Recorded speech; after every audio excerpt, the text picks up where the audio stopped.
Wind turbines are slaughtering eagles, but man-made nests could protect eagles from getting slaughtered by wind turbines. We begin with humble request to subscribe to our YouTube channel Save Wildlife and follow us on Facebook and TikTok to support our initiative on wildlife. This story was written by Mark Heinzai and thecowboystatedaily.com and brought to you by Professor Salim, who is an ecologist. Man-made nests could protect eagles from getting slaughtered by wind turbines, with too many golden eagles getting slaughtered by wind turbines in central and southeast Wyoming. It's hoped man-made nests can help. They create a safe haven for the raptors away from wind farms. America's national bird, the bald eagle, is doing exceptionally well across Wyoming and the West, but wind turbines and other hazards have left golden eagles struggling. Man-made nesting sites in the vast Thunder Basin National Grasslands might give golden eagles a safe haven where they can feast on abundant prairie dogs. Using old telephone poles and other materials, eagle conservationists have built nests.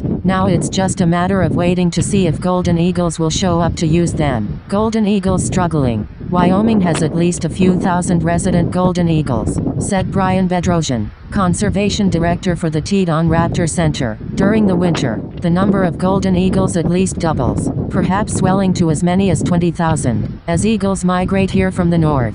He told Cowboy State Daily, they're drawn by the vast sagebrush season, similar topography in central Wyoming, where they can hunt cottontail rabbits, jackrabbits and prairie dogs. While 20,000 golden eagles might sound like a lot, their numbers are scant compared to the hundreds of thousands of bald eagles thought to inhabit the lower 48. And while bald eagles love to eat fish and hang out near water sources, golden eagles prefer wide open country, which makes them more vulnerable to getting killed by wind turbines. These days there's a lot of concern with golden eagles, with the number of mortalities from wind farms, Bedrosian said. He's not the only raptor biologist worried about wind turbines killing eagles. Mike Lockhart, a retired U.S. Fish and Wildlife biologist, previously told Cowboy State Daily that he thinks the number of eagles killed by turbines is grossly underestimated and underreported. Getting the lead particles left behind by hunters in big game carcasses pose another threat.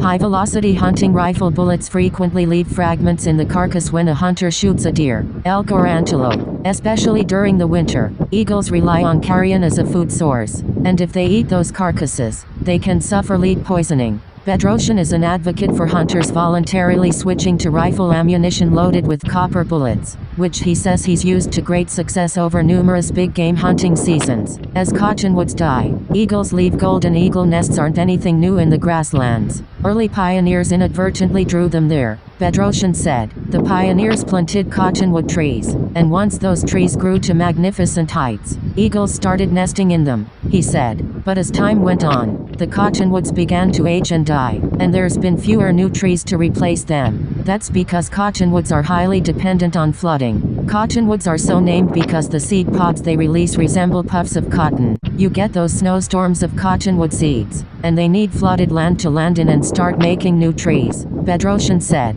The problem is, during modern times, dams and irrigation have mitigated flooding along streams and creeks in the Thunder Basin, so there is less flooded land for the seeds to land in. As those old cottonwoods die and fall over, fewer of them are getting replaced. And when a nesting tree falls over, you've functionally lost that eagle territory, he said. If you build nests, they will come. Bedrosian and others came up with a simple but ingenious idea. If natural nesting sites are getting fewer and farther between, how about creating man-made sites? Since eagles like high places, getting something tall enough was the first challenge. Luckily, Powder River Energy pitched in, offering old power line poles for the nest space. Metal nest cups were welded together to place atop the poles, Bedrosian said, and those were filled with sticks and other materials that eagles might use to build nests, making them as natural looking as possible. When eagles move into the man-made nests, they're likely to keep adding to them. Eagles typically add to their nests over generations, until the nests reach gigantic proportions. The new nests weren't placed haphazardly about the landscape in the grasslands, Bedrosian said. Instead, he and others looked at records,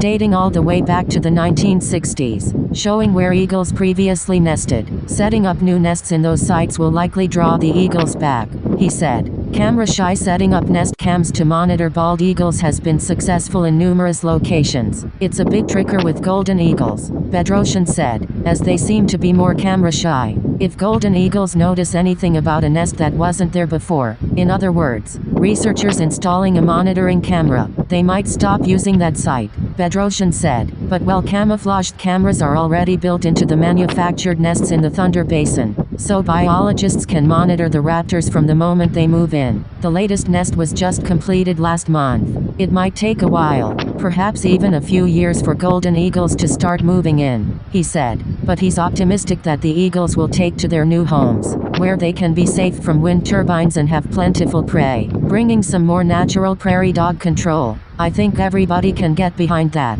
he said. Many thanks for subscribing to our YouTube channel and following us on Facebook and TikTok to support our initiatives on wildlife.